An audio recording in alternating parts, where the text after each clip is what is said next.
Registering to vote in person in the United States is a quick and easy process. If you'd like to register to vote in person, you'll need to meet a set of basic eligibility requirements.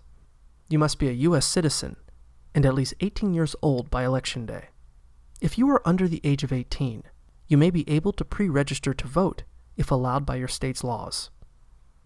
If you are a first-time voter, you will need to provide proof of identity when registering, such as a driver's license, state ID, or passport. You may also need to provide additional proof of residence, such as a current utility bill or bank statement.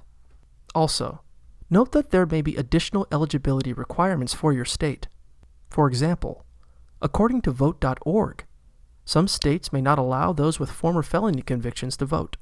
Once you confirm that you are ready to register, visit your local or state election office to finish the process. You may also be able to register at your local DMV if your state has what is known as a motor voter law. You can learn more about your state's requirements and registration locations by visiting your state election office website. If you plan on voting in an upcoming election, make sure to register to vote before your state's deadline.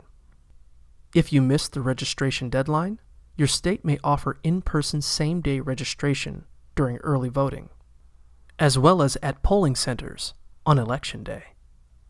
According to vote.org, some states may make same-day registrants sign an oath that they are eligible to vote and have not voted in the election already.